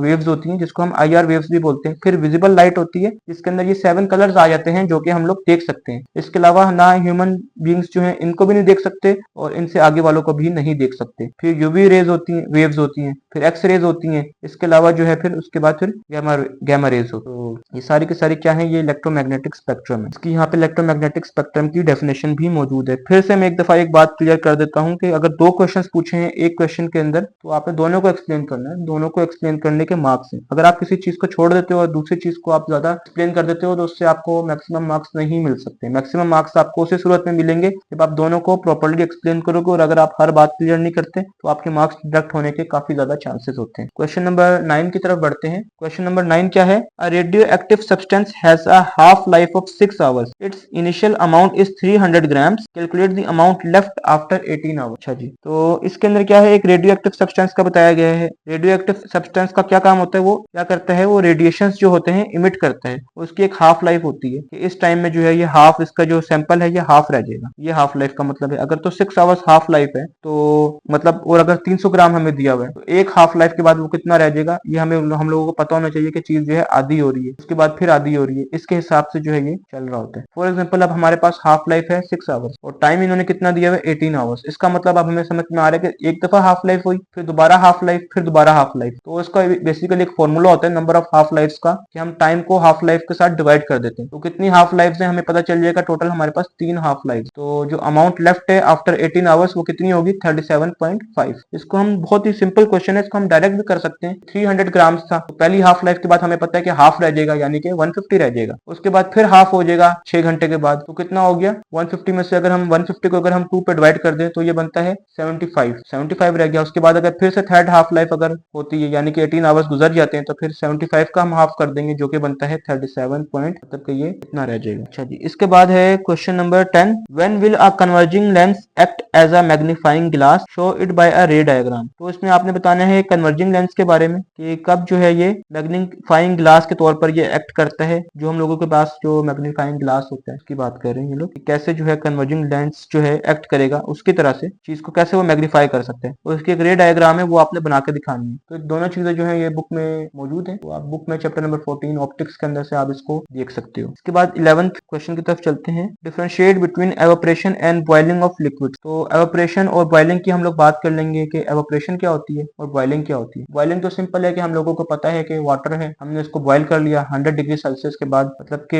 100 डिग्री सेल्सियस के ऊपर क्या होता है कि वो वाटर जो है हमारा लिक्विड से किस में कन्वर्ट होने लगता है, गैस में कन्वर्ट होने लगता है। ये तो हम लोगों को ये चीज का पता है। अब एवापोरेशन की बात करते हैं, एवापोरेशन क्या होती है। इसकी बेस्ट एग्जांपल हम ऐसे लिख सकते हैं कि एक प्याले में अगर हमने पानी रखा है, थोड़ी देर बाद अगर हम इसको ऑब्जर्व करते हैं उसमें से कुछ पानी गायब हो जाएगा। तो वो पानी कहाँ गया, हमने तो कोई मतलब कि चीज को हीट तो नहीं किया प्याले को, वो पानी किधर गया, वो पानी जो है वो एवापोरेट हो जाता है। ये एक एवापोरेशन का प्रोसेस है। एवापोरेशन जो है ऑकर होती है at all temperature, her temperature के ऊपर एवापोरेशन जो है वो पॉसिबल है। बॉइलिंग होती है सिर्फ अपने एक बॉइलिंग पॉइंट के ऊपर, और बॉइलिंग पॉइंट जो हमारे पास मेंशन है यानी कि 100 डिग्री सेल्सियस। इसके अलावा क्या है, ये सरफेस फिनोमेना है, मतलब कि सरफेस के ऊपर से जो है मॉलिक्यूल्स जो होते हैं, वाटर के मॉलिक्यूल्स या लिक्विड के मॉलिक्यूल्स जो है अपने सरफेस के ऊपर से एस्केप कर जाते हैं। बेसिकली ये एवापोरेशन का कॉन्सेप्ट होता है। तो ये सरफेस फिनोमेना है। तो बॉइलिंग जो है ये एक बल्क फिनोमेना है। इसके अलावा एवापोरेशन का प्रोसेस हमें पता है कि बहुत ही स्लो प्रोसेस है, बहुत ही स्लोली होता है, जबकि बॉइलिंग एक फास्ट प्रोसेस है, हम जल्दी से चीज को बॉइल कर सकते हैं। इसके अलावा एवापोरेशन जो है कूलिंग इफेक्ट भी कॉज करता है, जबकि बॉइलिंग के अंदर नो कूलिंग इफेक्ट होते हैं। ये एवापोरेशन की हम लोगों ने एक क्वेश्चन है जो कि बार बार डिस्कस किया जाता है कि why evaporation is a cooling process. और इसके अलावा ये सवाल भी पूछा जाता है अगर आपको पसीना आता है उसके बाद फिर आपको जो है ठंडक क्यों महसूस होती है। तो इन दोनों का जो जवाब है ये एवापोरेशन के अंदर ही छुपे हुए हैं। तो इसको आप लोग एक दफा गो थ्रू कर लेना, ये भी पेपर के पॉइंट ऑफ व्यू से इंपॉर्टेंट है। इसके अलावा एवोपरेशन के कुछ फैक्टर्स हैं जिनके ऊपर वो डिपेंड करती है। फॉर एग्जाम्पल विंड हो गई, फॉर एग्जाम्पल सरफेस एरिया हो गया, या फॉर एग्जाम्पल अगर आपने टेम्परेचर अगर ज्यादा होता है या कम होता है, इसके ऊपर भी ये डिपेंड। तो ये सारे के सारे शॉर्ट क्वेश्चंस हम लोगों ने कवर अप कर लिए हैं। अब हम लोग जो है जो सेकंड साइड थी इसकी राइट साइड जो है अब हम लोग उसको कर लेंगे। अब हम लोग सेक्शन बी के राइट साइड वाले क्वेश्चंस को सॉल्व कर लेंगे। पहला क्वेश्चन है what is mean by specific heat capacity of a substance, right it's formula and SI unit. Specific heat की बात कर लेते हैं। स्पेसिफिक हीट कैपेसिटी क्या होता है? स्पेसिफिक हीट कैपेसिटी हमें बताता है कितना आसान है या कितना टाइम लगता है एक चीज को हीट अप करने में और उसको कूल डाउन करने में। तो ये बेसिकली ये स्पेसिफिक हीट कैपेसिटी होता है। स्पेसिफिक हीट कैपेसिटी मतलब कि हमें कितनी हीट चाहिए हम लोग एक सब्सटेंस का टेम्परेचर जो है वो चेंज कर सकें। तो यूजुअली इसकी डेफिनेशन को हम लोग ऐसे लिख लेंगे, specific heat capacity is the amount of heat required to raise the temperature of 1 kilogram of a substance by 1 degree Celsius, या आप यहाँ पर 1 केल्विन भी यूज कर सकते हो क्योंकि 1 केल्विन जो है वो टेम्परेचर का स्टैंडर्ड यूनिट। इसके अलावा क्या पूछा है क्वेश्चन में कि हमने इसका फॉर्मूला बताना है। तो फॉर्मूला क्या होता है स्पेसिफिक हीट कैपेसिटी का? C is equal to Q divided by M delta T। C क्या है? Specific heat capacity of a substance है, जबकि जो Q है ये हमारे पास हीट है, और इसके अलावा ये हमारे पास M जो है ये मास है, और डेल्टा टी क्या है? Delta T change in temperature है। अब हम लोग बात कर लेंगे इसके एसआई यूनिट की। तो जितने भी एसआई यूनिट्स होते हैं वो किस तरीके से आप उसको आइडेंटिफाई कर सकते हो, इसका एसआई यूनिट क्या बनेगा? आप इसके फॉर्मूला को देखकर आप इसका एसआई यूनिट का अंदाजा लगा सकते हो। तो एसआई यूनिट इसका क्या बनता है? जाउल पर किलोग्राम पर केल्विन। अच्छा, तो हीट के लिए हम लोगों ने क्या यूज किया? जाउल। मास के लिए क्या यूज किया? किलोग्राम। तो क्योंकि केजी डिवाइड हो रहा है तो ऊपर आके क्या हो जाएगा? केजी -1। और डेल्टा टी जो है मतलब कि ये टेम्परेचर के लिए था, तो टेम्परेचर का स्टैंडर्ड यूनिट केल्विन होता है, क्योंकि केल्विन डिवाइड में था, केल्विन ऊपर आके K-1 बन जाए। इसके अलावा है ये क्वेश्चन हमारा इस तरीके से कंप्लीट हो जाएगा। क्वेश्चन नंबर 2 है what is mean by biasing of a diode, what are types of biasing. तो सबसे पहले हम लोग समझ लेते हैं कि बाइसिंग होता क्या है। बाइसिंग का मतलब होता है कि हम लोग अगर डायोड के साथ अगर हम लोग बैटरी लगा दें, और ये देखने के लिए कि मतलब कि फ्लो ऑफ द करंट को हम लोग कंट्रोल करने के लिए डायोड को कनेक्ट कर दें बैटरी के साथ, तो उसकी डेफिनेशन हो जाएगी biasing means applying an external voltage to a diode to control the flow of the current. तो बाइसिंग ऑफ डायोड में बेसिकली हम लोग क्या करेंगे? एक्सटर्नल वोल्टेज लगा देंगे डायोड के साथ। तो दो तरह की बाइसिंग होती है, एक तो फॉरवर्ड बाइसिंग होती है और रिवर्स बाइसिंग होती है। फॉरवर्ड बाइसिंग के अंदर करंट जो होता है वो फ्लो करता है, जबकि रिवर्स बाइसिंग के अंदर जो है करंट वो फ्लो नहीं करता। ये फॉरवर्ड बाइस्ड और रिवर्स बाइस्ड है। इसके अलावा क्वेश्चन नंबर 3 क्या है? Two identical batteries each with an EMF of 1.5 volt are connected in the series. A part में पूछा है इन सीरीज, बी पार्ट में पूछा है इन पैरेलल, और कहा गया है कि calculate the total EMF in each case. तो अगर तो आप लोगों ने इसको स्टडी किया होगा बुक के अंदर तो आप लोगों को पता होगा कि अगर तो ईएमएफ मतलब अगर तो ये कनेक्ट है सीरीज के अंदर, तो सीरीज के अंदर हम लोग क्या करते हैं? टोटल ईएमएफ के लिए हम लोग ऐड कर देते हैं। ईएमएफ 1 को और ईएमएफ 2 दोनों को हम ऐड कर देंगे, या जितने भी होंगे सारी की सारी ऐड हो जाएंगी। जबकि पैरेलल में वो EMF is equal to E1 is equal to E2 is equal to E3, यानी कि सारी की सारी सेम रहती है। सीरीज कनेक्शन के लिए हम लोग इनको ऐड कर देंगे, 1.5 प्लस 1.5 ऐड होकर 3 वोल्ट बन जाएगा। जबकि पैरेलल कनेक्शन के अंदर क्या होता है? पैरेलल कनेक्शन के अंदर सेम रहता है, तो 1.5 वोल्ट ही रहेगा। क्वेश्चन नंबर 4 है calculate the speed of light in a medium of refractive index 1.5। Refractive index यानी कि n हमें दिया हुआ है 1.5। स्पीड ऑफ लाइट हम लोगों ने कैलकुलेट करनी है। वैसे तो स्पीड ऑफ लाइट हमारे पास स्टैंडर्ड होती है मतलब 3.0 इंटू 10 की पावर 8 ms माइनस, लेकिन क्योंकि अब मीडियम चेंज हो रहा है तो मीडियम के चेंज होने की वजह से स्पीड ऑफ लाइट भी चेंज होगी, और हमें स्पीड इन लोगों ने हमें यहाँ पर नहीं दी हुई। तो इसको हम लोग ऐसे कर लेंगे, speed is equal to c divided by n। तो ये हो जाएगा 3 मल्टीप्लाई बाय 10 की पावर 8 डिवाइडेड बाय 1.5। तो अब हम लोग इसको मतलब जब डिवाइड किया हम लोगों ने ऊपर नीचे रख के, तो हमारे पास स्पीड कितनी आ जाएगी? 2 मल्टीप्लाई बाय 10 की पावर 8 ms माइनस 1। तो हमारे पास अब जो speed of light in a medium आ रही है विद रिफ्रैक्टिव इंडेक्स 1.5, ये हमारे पास बन जाएगी 2 मल्टीप्लाई बाय 10 की पावर 8 ms माइनस 1, यानी कि ये स्लो हो रही है। अगले क्वेश्चन की तरफ बढ़ते हैं। How are electrical energy and electrical power related? How can you calculate each one in a simple electric circuit? तो इलेक्ट्रिकल एनर्जी क्या होता है इन लोगों ने ये पूछा है, और इलेक्ट्रिकल पावर क्या होता है। तो काफी सिंपल सवाल है। एनर्जी का भी आप लोगों को पता है, पावर का भी पता है। तो इलेक्ट्रिकल एनर्जी में बस बेसिकली इलेक्ट्रिसिटी इसमें एड अप हो रही है, और पावर के अंदर भी इलेक्ट्रिकल, अगर इलेक्ट्रिसिटी ऐड हो रही है तो ये इलेक्ट्रिकल एनर्जी इलेक्ट्रिकल पावर बन जाएगा। थोड़ा सा इसका फॉर्मूला चेंज हो जाता है, E is equal to P multiply by time, मतलब कि इलेक्ट्रिकल एनर्जी किसका बराबर है, पावर मल्टीप्लाई बाय टाइम। और इलेक्ट्रिक पावर क्या होता है, इलेक्ट्रिक पावर होता है P is equal to V multiply by I, यानी कि वोल्टेज मल्टीप्लाई बाय करंट, ये पावर आ गया। और इलेक्ट्रिकल एनर्जी क्या आ गई, पावर मल्टीप्लाई बाय, अगर तो हमारे पास P is equal to V I है, यानी कि इलेक्ट्रिकल एनर्जी जो है E is equal to V I T, ये भी बन जाएगा। तो अगर हम लोग इसका रिलेशन देखें तो रिलेशन इसका वही है कि एनर्जी जो है इसके बराबर होती है पावर मल्टीप्लाई बाय टाइम की। तो बेसिकली ये दोनों एक दूसरे के साथ इस तरीके से रिलेट कर रहे हैं। वैसे भी सिंपल जो है एनर्जी और पावर एक दूसरे के साथ वैसे भी रिलेट करते हैं, बस पीछे नाम इन्होंने लगा दिया इलेक्ट्रिकल एनर्जी इलेक्ट्रिकल पावर, उससे थोड़ा सा फर्क पड़े और इसमें ओवरऑल जो है चीज वो सेम ही। क्वेश्चन नंबर 6 है, how do land and sea breezes form and what role do temperature difference between land and sea water play in this breeze. सबसे पहले आप लोगों को एक बहुत ही आसान कॉन्सेप्ट बताता हूँ, बच्चे भूल जाते हैं, कंफ्यूज होते हैं, लैंड ब्रीज कौन सा होता है और सी ब्रीज कौन सा होता है। वैसे आपने लैंड ब्रीज और सी ब्रीज में ये याद रखना है, ठंडी हवा, यानी कि लैंड ब्रीज में क्या होता है, लैंड से ठंडी हवा चलती है, ठीक है, वो कहाँ जाएगी, डेफिनेटली सी की तरफ जाएगी। सी ब्रीज में क्या होता है, सी से ठंडी हवा चलती है, कहाँ जाएगी, डेफिनेटली वो लैंड की तरफ जाएगी। बाकी तो उसके वाइस वर्सा हो जाएगा, अगर तो लैंड से ठंडी हवा चल रही है मतलब कि सी से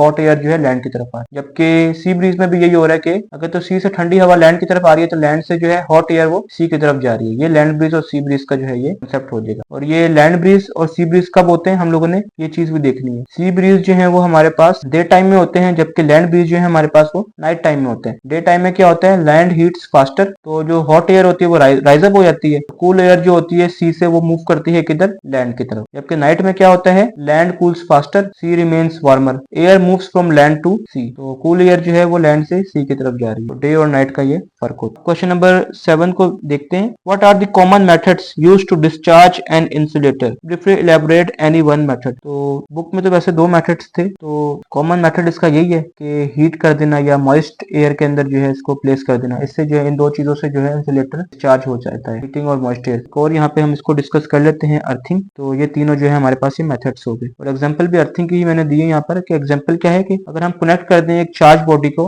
अर्थ के साथ, तो जो एक्स्ट्रा चार्ज होगा वो ग्राउंड की तरफ फ्लो कर जाएगा। इसकी सिंपल सी एग्जांपल होगी। अब हम लोग जो है क्वेश्चन नंबर 8 को देख लेंगे, define Ohm's law, what are its limitations. Ohm's law क्या कहता है कि कांस्टेंट टेम्परेचर होगा, करंट जो होगा डायरेक्टली प्रोपोर्शनल होगा किसके, वोल्टेज के, और हमने जो है इसके अंदर टेम्परेचर को कांस्टेंट रखना है। तो फॉर्मूला क्या होता है ओहम्स लॉ का, V is equal to IR, यानी कि वोल्टेज डायरेक्टली प्रोपोर्शनल है किसके, करंट के और रेजिस्टेंस के, as long as temperature remains constant. इसकी लिमिटेशंस क्या है, not valid for semiconductors, not valid if temperature changes. Basically क्या, इसकी लिमिटेशंस में आपको और ज्यादा आसान लफ्जों में एक्सप्लेन कर देता हूँ कि आपको ओहम्स लॉ के अंदर टेम्परेचर ऑफ द वायर को कांस्टेंट रखना पड़ता है, इसके अलावा रेजिस्टेंस को आपको कांस्टेंट रखना पड़ता है, और वोल्टेज और करंट को भी आपको कांस्टेंट रखना पड़ता है। मतलब इसके अंदर सारी ही चीजें कांस्टेंट रहनी चाहिए, और जो ही टेम्परेचर चेंज होता है ओहम्स लॉ जो होते हैं वो फिर ओबे नहीं होते। ये V is equal to IR, ये ओहम्स लॉ है। अच्छा, अब अगला क्वेश्चन है, a convex lens with a focal length of 10 centimetre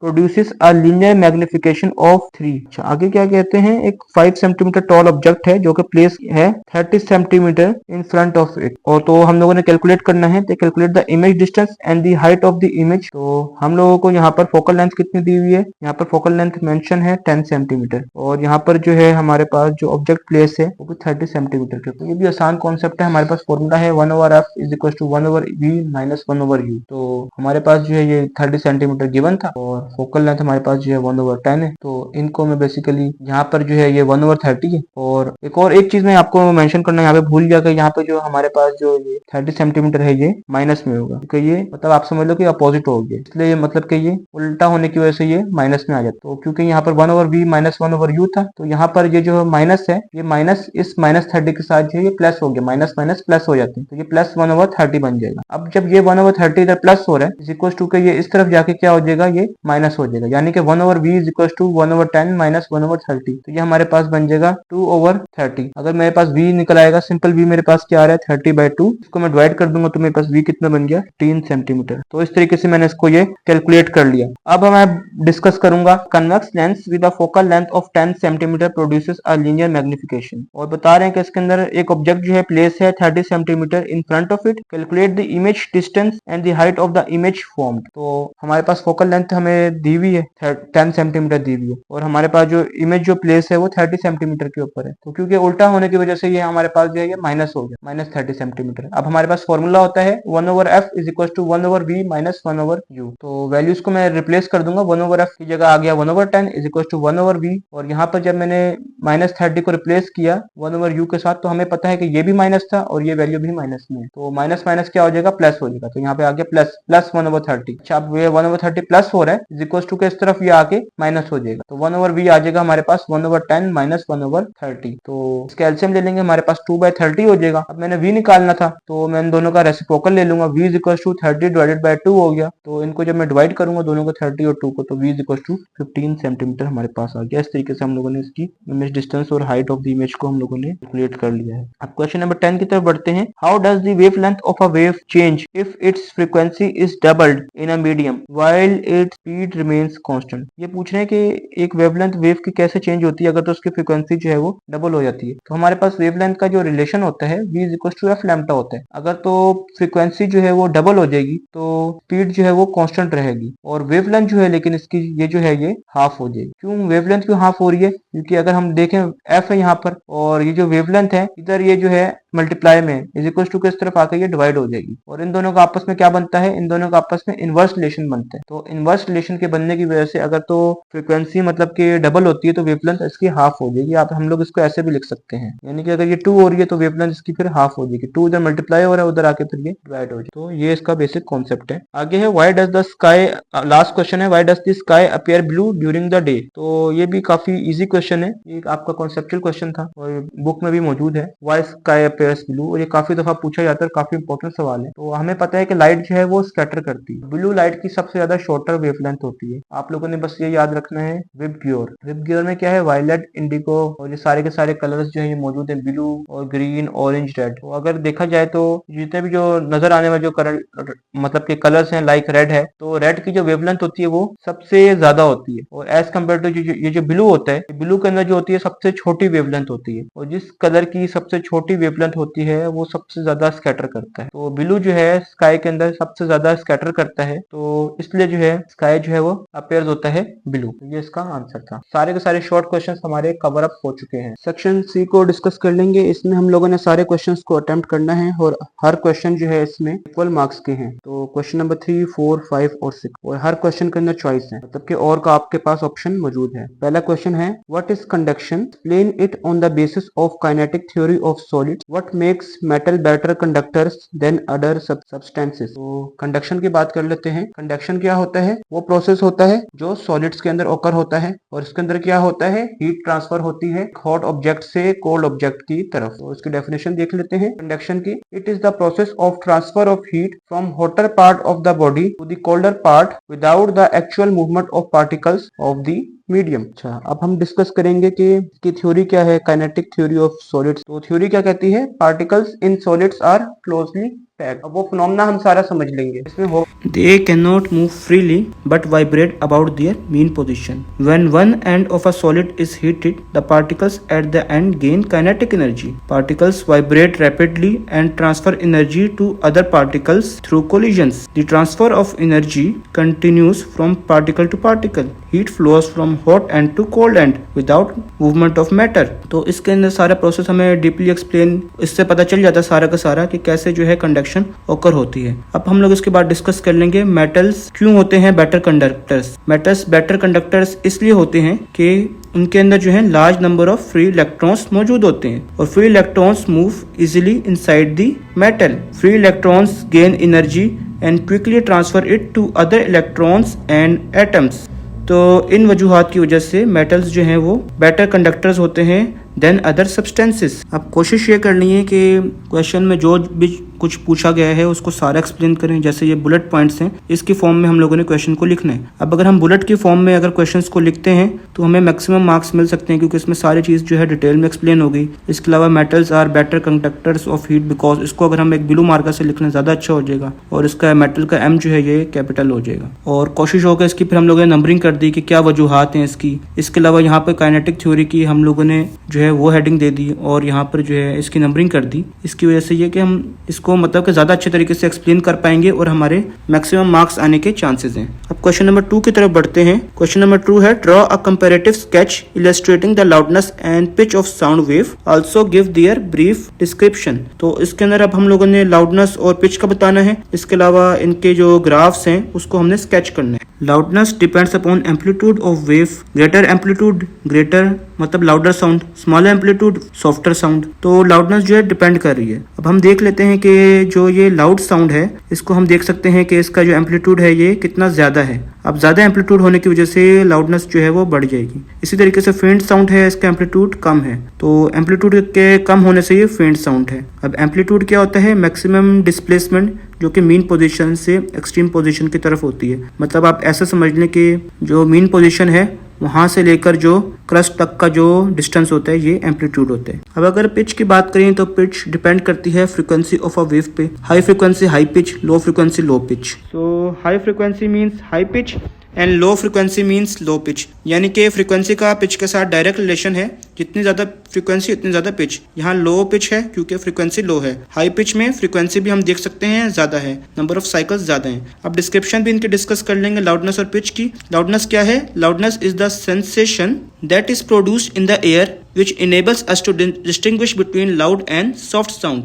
It depends upon the amplitude. यानी कि लाउडनेस जो है वो डिपेंड करती है एम्पलीट्यूड के ऊपर। पिच क्या है? Pitch is the quality of sound which enable us to distinguish between high and low sound. It depends upon frequency. Pitch depend करती है फ्रीक्वेंसी के ऊपर। इसके अलावा हम लोग अब क्वेश्चन नंबर 5 की तरफ बढ़ेंगे। क्वेश्चन नंबर 5 क्या है? A solid cube of side length 5 cm at 15 degrees Celsius is heated. Calculate its A. Initial volume, B. Increase in its volume, C. Final volume at 100 degrees Celsius। और coefficient volume expansion का हमें दिया है 9 × 10⁻⁻⁻6 पर kelvin. तो ये हमारे पास question है। अब हम लोग देख सकते हैं कि इस क्वेश्चन के अंदर जो है हमारे पास क्या चीज गिवन है। इस क्वेश्चन के अंदर जो चीजें हमारे पास गिवन है वो है ये साइड हमें दी हुई है 5 सेंटीमीटर। पहले हम इसका गिवन लिख लेंगे ताकि अच्छी तरीके से इसको हम प्रेजेंट कर सके। अब साइड 5 सेंटीमीटर हमें गिवन है और जो वॉल्यूमेट्रिक एक्सपेंशन था वो 9 × 10⁻⁻6 पर केल्विन हमें ये गिवन है। इसके अलावा जो इनिशियल टेम्परेचर था वो 15 डिग्री सेल्सियस था, फाइनल टेम्परेचर 100 डिग्री सेल्सियस। अब इन दोनों को हम माइनस कर देंगे। तो पहले सॉल्यूशन लिख लेते हैं इसका। और इनिशियल वॉल्यूम क्या है हमारे पास? इनिशियल वॉल्यूम हमें 5 सेंटीमीटर दिया हुआ था, लेकिन वॉल्यूम निकालना है। तो वॉल्यूम क्या होता है? Length multiply by breath multiply by height, यानी कि क्यूब हो जाएगा मीटर का। तो साइड का हम लोग क्यूब यानी कि 5 का क्यूब 125 सेंटीमीटर क्यूब। और इसके बाद फिर इंक्रीज इन वॉल्यूम देखेंगे। इंक्रीज इन वॉल्यूम कितना था कि वॉल्यूम कितना बड़ा है। तो चेंज इन टेम्परेचर के ऊपर ये डिपेंड कर रहा है। 100 डिग्री सेल्सियस और 15 डिग्री सेल्सियस, इनको हम आपस में माइनस करेंगे, हमारे पास बचेगा 85 डिग्री सेल्सियस। ये चेंज इन टेम्परेचर है। इसका फॉर्मूला है delta V is equal to beta V not delta T। Values को हम लोग इसमें पुट कर देंगे, बीटा की वैल्यू पुट कर देंगे और इसके बाद फिर हम लोग वॉल्यूम जो V नॉट है इसकी वैल्यू पुट कर दी और जो delta T change in temperature 85 degree Celsius हमारे पास आया, इसको हम लोग पुट कर देंगे। तो हमारे पास जो फाइनल आंसर आएगा वो आएगा delta V equal to 0.09565 centimetre cube. अब हम लोगों ने इसके बाद फाइनल वॉल्यूम इसका निकालना है। फाइनल वॉल्यूम कैसे निकलेगा? Initial volume plus change in volume. Change in volume जो अभी हम लोगों ने ऊपर निकाला है।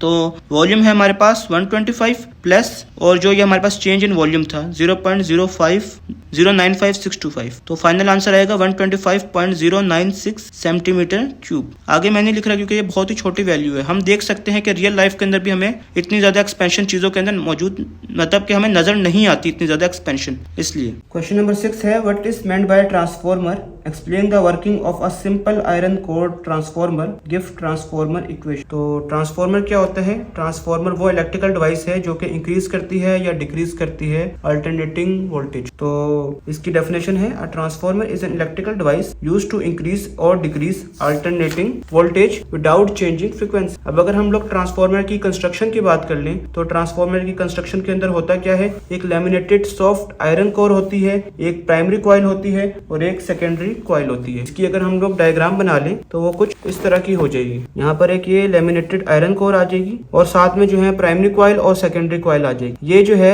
यहाँ पर ये प्राइमरी कॉइल बना दी और यहाँ पर ये कॉइल जो है ये सेकेंडरी कॉइल बना दी। इसको हम इस डायरेक्शन में भी बना सकते हैं, ये ज्यादा अच्छी हो जाएगी अगर हम इस डायरेक्शन में बना लें। तो ये प्राइमरी कॉइल होगी और ये सेकेंडरी कॉइल होगी। तो अगर तो प्राइमरी कॉइल के अंदर जो टर्न्स हैं वो ज्यादा हैं सेकेंडरी कॉइल से, मतलब कि प्राइमरी कॉइल के अंदर टर्न्स फॉर एग्जांपल 5 थे, सेकेंडरी के अंदर 3 थे, तो ये जो ट्रांसफार्मर होगा ये होगा स्टेप डाउन ट्रांसफार्मर। और अगर तो प्राइमरी कॉइल के अंदर टर्न्स जो हैं वो कम हैं as compare to secondary coil, for example अगर प्राइमरी कॉइल के अंदर 3 टर्न्स हैं और सेकेंडरी के अंदर अगर 5 टर्न्स हम बना लेते तो ये जो है ये हमारे पास स्टेप अप ट्रांसफार्मर हो जाएगा। तो स्टेप अप और स्टेप डाउन ट्रांसफार्मर का भी आपको बता दिया। Working of the simple iron core transformer की बात करते हैं तो इसकी वर्किंग ये हो जाएगी कि बुक से देख लें तो ज्यादा आपको इजीली समझ में आ जाएगी। यहाँ पे लिखी हुई है कि when the primary coil is connected to a source of AC voltage the changing current creates a changing magnetic field which is carried through the core to the secondary coil. मतलब क्या हुआ कि जब प्राइमरी कॉइल को हम लोगों ने connect कर दिया सोर्स के साथ, एसी वोल्टेज के साथ, जो वोल्टेज हमें मिल रही थी, तो जो करंट जो चेंज हो रहा है वो मैग्नेटिक फील्ड को भी चेंज कर देगा, जो कि कैरी होगी किससे, कोर से। किधर होगी कोर कैरी, सेकेंडरी कॉइल की तरफ। यानी कि ये प्राइमरी कॉइल थी जो कि कनेक्टेड थी एक एसी वोल्टेज के साथ। अब जब यहाँ पर जो है करंट चेंज होगा तो मैग्नेटिक फील्ड भी इसकी चेंज हो जाएगी और ये मैग्नेटिक फील्ड जो चेंज हुई है ये क्या होगी, कैरी हो जाएगी through the core to the secondary coil, मतलब कोर के जरिए से यहाँ सेकेंडरी कॉइल तक आ जाएगी। सेकेंडरी कॉइल के अंदर जो चेंजिंग फील्ड थी वो इंड्यूस कर देगी एक अल्टरनेटिंग ईएमएफ को, जिसको हम सेकेंडरी वोल्टेज भी बोल देंगे। तो ये जो सेकेंडरी वोल्टेज है ये प्रोपोर्शनल होगा किसके, secondary voltage is proportional to the primary voltage, यानी कि Vs प्रोपोर्शनल हो जाएगा Vp के, इस तरीके से Vs प्रोपोर्शनल टू Vp। अब आगे क्या है, the secondary voltage also depends of the ratio of number of turns on the secondary coil to the number of turns Np on the primary coil. मतलब क्या हो जाएगा कि जो number of turns primary coil के थे वो और नंबर ऑफ टर्न्स जो है वो सेकेंडरी कॉइल के, इसके ऊपर भी जो है ये सेकेंडरी वोल्टेज जो है ये डिपेंड कर रहा होगा। तो इसका अगर हम इसको ऐसे देख सकते हैं कि यहाँ पर ये जो Vp है ये इधर मल्टीप्लाई हो रहा है, इधर आके ये डिवाइड हो जाएगा। तो हम देख सकते हैं Vs डिवाइडेड बाय Vp है और ये किसके बराबर था, is equal to Ns divided by Np, क्योंकि जो Vs है वो डायरेक्टली प्रोपोर्शनल होता है Ns की। अब सेक्शन सी के जो राइट साइड के जो रिमेनिंग क्वेश्चंस थे उनको भी हम लोग डिस्कस कर लेंगे। इन वाले क्वेश्चंस को हम लोग अब ब्रीफली डिस्कस करेंगे। पहला क्वेश्चन है question number 3, what is nuclear fusion reaction, write down steps involved in proton proton cycle, what is cause of energy in nuclear fusion. तो पहले बात कर लेते हैं न्यूक्लियर फ्यूजन की कि न्यूक्लियर फ्यूजन जो है वो क्या होता है। अब हम लोगों ने न्यूक्लियर फ्यूजन का कॉन्सेप्ट जो था वो पढ़ा था। न्यूक्लियर फ्यूजन के कॉन्सेप्ट के अंदर होता क्या है, इसके अंदर जो दो छोटे लाइट न्यूक्लियाई के दो छोटे लाइट न्यूक्लियाई होते हैं वो कंबाइन होते हैं ताकि एक हैवी न्यूक्लियस बन सके। इस प्रोसेस को हम लोग बोलते हैं न्यूक्लियर फ्यूजन। तो इसके अंदर आप लोग ऐसा समझ लें आसान लफ्जों में कि दो छोटे न्यूक्लियस जो हैं एक दूसरे के साथ कंबाइन हो रहे हैं और उसकी मदद से एक बड़ा न्यूक्लियस बन रहा है। तो न्यूक्लियस की जो प्लूरल फॉर्म होती है वो न्यूक्लियाई होती है। तो ये था कॉन्सेप्ट न्यूक्लियर फ्यूजन का। इसके अलावा इस क्वेश्चन के अंदर हम लोगों से इसके अलावा ये चीज पूछी गई थी कि इसके स्टेप्स हमने बताने हैं प्रोटॉन प्रोटॉन साइकिल के। तो प्रोटॉन प्रोटॉन साइकिल के जो स्टेप्स थे वो 3 स्टेप्स थे इसके अंदर। पहला स्टेप क्या था कि हाइड्रोजन और हाइड्रोजन जब रिएक्ट होते हैं तो वो क्या बनाते हैं, जब हाइड्रोजन और हाइड्रोजन रिएक्ट होते हैं एक दूसरे के साथ तो मतलब एक बड़ा जो न्यूक्लियस है यानी कि ड्यूट्रियम वो फॉर्म होता है। तो इसके स्टेप्स में लिख लूंगा यहाँ पे, सेकंड इसकी हेडिंग होगी स्टेप्स की। इसके स्टेप्स क्या थे, एक हाइड्रोजन का एटम है, ये रिएक्ट होता है दूसरे हाइड्रोजन के मतलब कि दूसरे हाइड्रोजन के एटम से, तो क्या बनता है, हाइड्रोजन का ही एक आइसोटोप बनता है ड्यूट्रियम। ये 1+1 आप देख लें न्यूक्लियस दोनों के जो है न्यूक्लियर मैसेज एटॉमिक मैसेज दोनों के ऐड हुए तो यहाँ पे 2 आ गया, लेकिन यहाँ एटॉमिक नंबर ऐड नहीं हो रहा, बस यहाँ 1 ही आएगा। तो ये ड्यूट्रियम का हमारे पास एटम बन गया। साथ में जो एनर्जी रिलीज होगी साथ में वो क्या होगी, बीटा। यहाँ पे 1 आ गया, जो 1 यहाँ पे लॉस हुआ था वो यहाँ पर आ जाता है, इस फॉर्म में जो है वो रिकवर हो जाता है। ये सम इमिशन जो उसकी एनर्जी की हो रही है ये बीटा होता है और बीटा हमें पता है कि ये पॉजिटिवली चार्ज होता है। इसके अलावा जो इसका सेकंड स्टेप था, सेकंड स्टेप क्या था कि अब हमारे पास जो है रिएक्शन होता है वापस ड्यूट्रियम का, किससे, हाइड्रोजन के साथ। तो ये हाइड्रोजन है 1,1, इसको हम रिएक्ट करवा देते हैं एक ड्यूट्रियम के एटम के साथ। तो ये क्या बन जाता है, ये बनता है हीलियम का एक आइसोटोप। क्योंकि आइसोटोप क्यों है, क्योंकि हीलियम का जो एटॉमिक मास होता है वो 4 होता है, यहाँ पर 3 है, तो ये इसका आइसोटोप है। साथ में क्या निकला, साथ में निकला गैमा, क्योंकि यहाँ पे कुछ और फर्दर लॉस नहीं हो रहा, बस इमिशन ऑफ एनर्जी एनर्जी हो रही है गैमा की फॉर्म में। इसके अलावा जो थर्ड स्टेप इसका होता है वो होता है कि ये हीलियम का एटम है, ये किसके साथ रिएक्ट होता है, ये रिएक्ट होता है वापस एक और हीलियम के एटम के साथ। तो इन दोनों के जो रिजल्ट में जो निकलता है कॉम्बिनेशन के अंदर, वो निकलता है एक हीलियम का एटम, जो कि प्रॉपर मतलब कि हीलियम का जो एटम है ये बनता है। इसके अलावा साथ में जो है हाइड्रोजन और रिलीज होते हैं, और साथ में गैमा की रेडिएशंस जो हैं वो इमिट होती हैं एनर्जी की फॉर्म में। तो ये स्टेप्स हो गए न्यूक्लियर फ्यूजन के। इसके अलावा हम लोग इसके अंदर डायग्राम भी बना सकते हैं, तो वीडियो काफी ज्यादा लंबी हो रही थी इसलिए मैं डायग्राम अभी बनाकर नहीं दिखा रहा। आपकी बुक के अंदर पेज 340 के ऊपर डायग्राम मौजूद है, आप लोग उसको भी देख सकते हैं। इसके अलावा जो इसके अंदर एक और जो सवाल पूछा गया था वो था कि what is the cause of energy in nuclear fusion. तो जो cause of energy in nuclear fusion है वो है E is equal to mc square. E is equal to mc square क्यों है, इसकी वजह यह है E is equal to mc square होने की कि हमने आइंस्टाइन की मैस एनर्जी इक्वेशन पढ़ी थी कि इसके अंदर मैस एनर्जी इक्वेशन के अंदर क्या होता है, मैस एनर्जी इक्वेशन के अंदर जो हमारा मैटर है वो एनर्जी के अंदर जो है वो कन्वर्ट हो रहा है, तो ये एनर्जी का फैक्टर होता है। ये भी पेज 340 के ऊपर मौजूद है, इसका जो नीचे वाला पैराग्राफ है उसको आप लोग रीड कर लेना तो आप लोगों को इसका आइडिया हो जाएगा। अब क्वेश्चन नंबर 4 की तरफ हम लोग बढ़ते हैं। क्वेश्चन नंबर 4 है explain the phenomena of total internal reflection, what are necessary conditions of total internal reflection, drive formula for refractive index of a medium in terms of critical angle. तो सबसे पहले हम लोग जो है वो बात कर लेंगे टोटल इंटरनल रिफ्लेक्शन की। तो टोटल इंटरनल रिफ्लेक्शन क्या होता है, वो फिनोमेना है, एक सेकंड पहले ये मैं लिख लेता हूँ। टोटल इंटरनल रिफ्लेक्शन ये वो फिनोमेना है जिसके अंदर जो है लाइट जो ट्रेवल करती है एक डेंसर मीडियम से रेयर मीडियम की तरफ, वो कंप्लीटली जो है वो रिफ्लेक्ट बैक कर जाती है अपने मीडियम के अंदर वापस। तो इस तरह के जो मतलब के जो ये जो फिनोमेना था इसको हम बोलते हैं टोटल इंटरनल रिफ्लेक्शन। और इसकी जो नेसेसरी कंडीशंस हैं, इसकी नेसेसरी कंडीशंस की एक सेकंड हम लोग बात कर लेते हैं। नेसेसरी कंडीशंस, तो उसकी नेसेसरी कंडीशंस यही है कि लाइट को जो है ट्रेवल करना चाहिए, light must travel from an optically denser medium to an optically rarer medium, यानी कि डेंसर मीडियम से रेयरर मीडियम की तरफ लाइट ने जाना है। इसके अलावा जो एंगल ऑफ इंसिडेंस होगा वो must be greater than the critical angle, यानी कि क्रिटिकल एंगल से बड़ा होना चाहिए एंगल ऑफ इंसिडेंस। और क्रिटिकल एंगल क्या होता है, क्रिटिकल एंगल वो एंगल होता है जिसके अंदर एंगल ऑफ रिफ्रैक्शन जो रेयरर मीडियम के अंदर होती है वो 90 डिग्री होती है, ये क्रिटिकल एंगल होता है। अगर क्रिटिकल एंगल से ज्यादा होता है तो मतलब कि